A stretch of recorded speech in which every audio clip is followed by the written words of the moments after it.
ہمارے چینل سے جڑنے کے لیے یوٹیوب پر TTS چینل کو ابھی سبسکرائب کریں اور بیل آئکن بٹن ضرور دبائیں۔ خواہش کرتے کہ وہ لگام یا تو کم کر دے یا ختم کر دے۔ اب غریب نواز چاہتے نا تو ایک خط لکھ کر روانہ کرتے اور اس کسان کو دیتے کہ جاؤ میرے خلیفہ کو دینا، بابا قطب کو دینا، تمہارا کام ہو جائے گا۔ لیکن غریب نواز کی زندگی تو دیکھیں، غریب پروری کو دیکھیں کہ غریبوں سے محبت کتنی ہے۔ جب کسان نے اپنا مسئلہ پیش کیا تو غریب نواز نے خط نہیں لکھا بلکہ اس کے ساتھ خود آپ اجمیر کی سرزمین سے دلی تک پہنچے، اور جب سفر کر کے دلی پہنچے تو بابا قطب کو پتا چلا کہ غریب نواز تشریف لا رہے دہلی کے اندر، تو بابا قطب دوڑتے ہوئے دلی کی بارڈر پر پہنچے اور قدموں میں گرے اور کہا حضور اچانک سے آنے کی وجہ کیا ہے؟ نہ کوئی قاصد روانہ کیا، نہ کوئی خط روانہ کیا، بنا بتائے آپ تشریف لائے، وجہ کیا ہے؟ تو غریب نواز فرماتے سنو بات ایسی ہے، یہ جو کسان ہے اس پر لگان کچھ زیادہ کر دی بادشاہ کے سپاہیوں نے، اب یہ لگان نہیں چکا سکتا، میں اس کی سفارش کرنے کے لیے اجمیر سے دلی آیا ہوں اس کے ساتھ۔ تو بابا قطب کہتے ہیں قطب الدین بختیاری کاکی رحمت اللہ تعالی علیہ کے باپ کہ حضرت اگر آپ اس کسان ہی کو بھیج دیتے اور یہ آپ کا نام پیش کرتا اس کا کام تو ہو جاتا۔ تو میرے غریب نواز نے فرمایا، اس غریب پروری کرنے والے غریب نواز نے فرمایا کہ اس کا کام تو ہو جاتا لیکن وہ ثواب مجھے نہیں ملتا جو ہر قدم پر اس کے ساتھ چلنے پر اس کا دل خوش ہوا ہے، اس ثواب سے میں محروم ہو جاتا، لیکن میں اس کے ساتھ آیا ہوں تو ہر قدم پر اس کا دل خوش ہوا ہے اور اس کے بدلے میں جو مجھے ثواب ملا ہے وہ بے انتہا ہے۔ پتہ کیا چلا کہ بزرگوں کی سوچ یہ تھی کہ جہاں تک ہو سکے ہم سے کسی کا دل خوش ہو جائے تو ہم اس کے دل کو خوشی پہنچائیں۔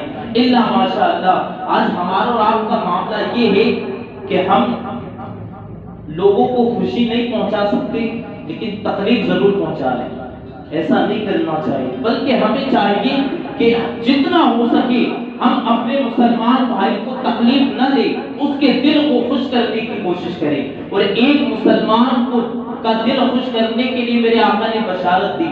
میرے آقا علیہ الصلوۃ والسلام جب معراج سے تشریف لائے تو جناب عائشہ صدیقہ رضی اللہ تعالی عنہ نے حضور سے پوچھا یا رسول اللہ، انہا نے پوچھا یا رسول اللہ اتنے سارے واقعات معراج کی رات ہوئے کچھ تو بتائے گا۔ میرے آقا نے فرمایا اے عائشہ بیان کرنے کے لیے میرے رب نے مجھے منع فرمایا، لیکن ایک چیز میں تمہیں بتاتا ہوں، وہ یہ ہے کہ اگر کوئی شخص کسی مومن کا دل خوش کرے تو اللہ اس کو بنا حساب جنت میں داخلہ عطا فرمائے گا۔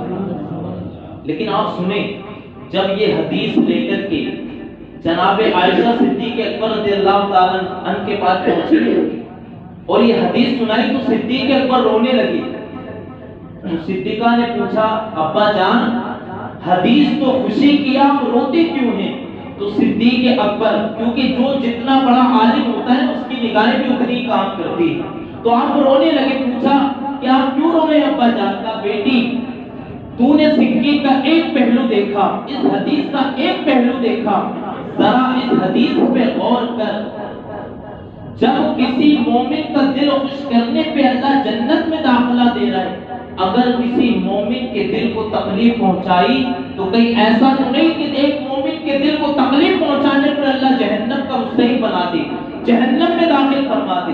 اللہ اکبر، یہ بزرگوں کی سوچ ہے، یہ صحابہ کی سوچ ہے کہ حضور نے تو خوشخبری دی لیکن صدیق اکبر نے امت کو درس دیا کہ جہاں خوشخبری ہے وہیں دکھ کی خبر بھی ہے کہ کبھی کسی مومن کے دل کو تکلیف نہیں پہنچانا چاہیے، کیونکہ یاد رکھیں میرے آقا علیہ السلام کے پیارے دیوانوں، اگر اس قوم کو ترقی یافتہ دیکھنا چاہتے ہیں تو ہمیں اپنے مومن بھائیوں کا بھلا کرنا ہوگا۔ حضور علیہ السلام کے پیارے دیوانوں، آپ دیکھیں غریب نواز کی زندگی دیکھیں کہ ان کی بارگاہ میں اگر کوئی عداوت لے کر آتا نا تو آپ نے اخلاق ایسے پیش کیے کہ جب ان کے اخلاق کو دیکھتا تو ان کا ہی ہو جاتا۔ بادشاہ نے، جو اکھنڈ بھارت کا بادشاہ تھا، اس نے کہا کہ اگر تم اس فقیر کو قتل کر دو، اپنے ایک قاصد سے کہا، تو میں تمہیں اپنی آدھی حکومت دوں گا۔ اس وقت میں ہندوستان اور یہ پاکستان جو ہے یہ الگ نہیں تھے، یہ سب ایک ہی تھے۔ اکھنڈ بھارت یعنی پورا ایشیا، یہ اکھنڈ بھارت کہلاتا ہے۔ تو کہا آدھی حکومت میں تمہیں دوں گا۔ کہا ٹھیک ہے۔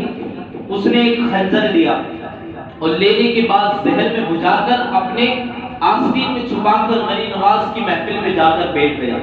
غریب نواز رحمۃ اللہ تعالی علیہ واعظ فرما رہے تھے، آپ کی تقریر ختم ہوئی، لوگ چلے گئے، کچھ لوگ موجود تھے۔ آپ نے ایک جملہ کہا، جو جس مقصد سے آیا ہے اپنا مقصد پورا کرے اور چلا جائے۔ وہ شخص بھی بیٹھا وہ سن رہا تھا۔ جب غریب نواز کی محفل ختم ہوئی تو وہ شخص اکیلا تنہا تھا، تو غریب نواز نے اس کی طرف متوجہ ہو کے فرمایا کہ تم جس مقصد سے آئے تم بھی اپنا کام کر دو۔ تو وہ ڈر گیا، وہ کہنے لگا کہ نہیں میں تو آپ کی تقریر سننے آیا تھا۔ کہا تقریر تو کب کی ختم ہو گئی، اب تو میں تجھ سے کہتا ہوں جس مقصد سے آیا وہ مقصد پورا کر۔ کہا میرا کیا مقصد ہے؟ کوئی مقصد نہیں۔ تو غریب نواز نے فرمایا جو اللہ والوں کی محفلوں میں آتے نا، ہماری محفلوں میں آتے ہیں، اس طرح آستین میں خنجر چھپا کے نہیں لاتے تو چمک گیا، جس طرح لرزہ طاری ہوا خنجر نکل کر زمین پر آیا۔ غریب نواز نے فرمایا کہ اگر تو ہمارا واعظ سننے آتا تو بادشاہ سے آدھی حکومت ہمارے قتل کے بدلے میں کر کے نہیں آتا کہ میں اس فقیر کو قتل کروں گا تو آدھی سلطنت تم ہمیں دینا۔ تو اس نے دامن پکڑ لیا کہ میں تو آپ کو کوئی چلتا پھرتا فقیر سمجھ رہا تھا، آپ تو واقعی اللہ کے ولی ہیں۔ قدموں میں گرا اور کہا کہ مجھے کلمہ پڑھا تو مسلمان بنا دو۔ یہ اخلاق تھے۔ اگر ہمیں کوئی قتل کرنے آتا یا ہمیں کوئی مارنے آتا تو ہم اینٹ کا جواب پتھر سے دینے والے ہیں۔ اللہ اکبر۔ اللہ ہمیں صبر کی توفیق عطا فرمائے۔ تو اخلاق انسان کے وجود پر جو ہوتا ہے نا، وہ سامنے والے کے وجود پر اثر کرتا ہے۔ اگر ہم سے کوئی لڑنے آئے نا تو اسے معاف کرنے کی عادت بنائیں، درگزر کر دیں، کیونکہ یاد رکھیں مسلمانوں، ایک مسلمان دوسرے مسلمان سے لڑے گا نا تو اس میں فائدہ کسی کا نہیں، سامنے والے کا بھی نقصان ہے اور لڑنے والے کا بھی نقصان ہے۔ تو ان بزرگوں کی زندگی سے ہمیں سبق یہ لینا ہے کہ برداشت کا مادہ پیدا کریں، جتنا ہو سکے لوگوں کو معاف کریں، یہ غریب پروری ہے، ان کی سنت پہ عمل کریں۔ میرے پیارے آقا علیہ السلام کے پیارے دیواروں، وقت اتنا نہیں ہوتا کہ ہم بہت لمبی چوڑی گفتگو کریں، لیکن میں آپ سے گزارش کروں کہ سنی دعوت اسلامی الحمدللہ آپ کو نبی کے قدموں سے قریب کرنا چاہتی ہے، اولیاء کرام کے دامنوں سے قریب، آستانوں سے قریب کرنا چاہتی ہے۔ تو آپ سے گزارش کروں کہ ہر سنیچر کو سنی دعوت اسلامی کا ہفتہ واری اجتماع پہاڑ گنج کی طیبہ بڑی مسجد میں ہوتا ہے، آپ وہاں تشریف لائیں۔ انشاءاللہ جب آپ آئیں گے تو بزرگوں کے آستانوں سے بھی مضبوطی ملے گی، اور حضور کے قدموں میں جب جائیں گے تو حضور سے محبت بھی ہماری مضبوط ہوتی نظر آئے گی۔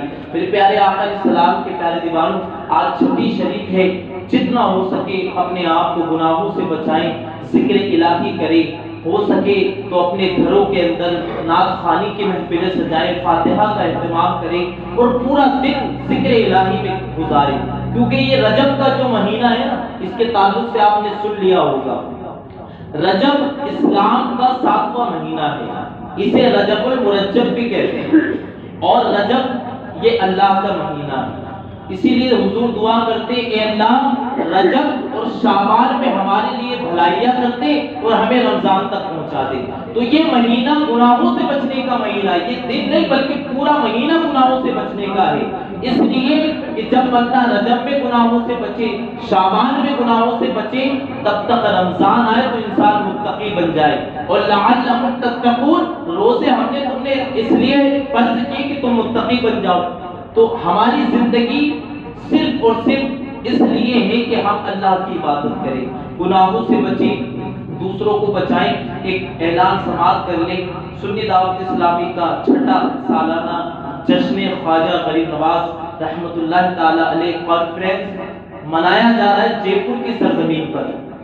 قاضی کے نلے کے اندر آج رات بعد نماز عشاء، جس کے اندر خطاب فرمانے کے لیے اولاد غوث اعظم آل رسول سید امین القادری صاحب قبلہ تشریف لا رہے ہیں۔ آپ سے گزارش ہے کہ اس پروگرام میں شرکت فرمائیں اور آپ کو کہیں جانے کی ضرورت نہیں۔ لوہاروں کے خطبے پہ جب آپ آئیں گے نا تو وہاں کسی سے پوچھیں گے قاضی کا نلا تو شارٹ ہی ہے، تو آپ اس پروگرام میں بھی شرکت فرمائیں۔ اللہ کریم کہنے سے زیادہ ہم سب کو عقل کی توفیق عطا فرمائے۔ آئیے مل کر توبہ کرتے ہیں، کیونکہ توبہ کرنے کے لیے والے کے لیے اللہ کے رسول علیہ السلام نے فرمایا کہ جو اللہ کی بارگاہ میں توبہ کرتا ہے اللہ اس کو اپنا محبوب بنا لیتا ہے۔ استغفر اللہ ربی من کل ذنب واتوب الیہ، لا الہ الا اللہ محمد رسول اللہ صلی اللہ علیہ وسلم۔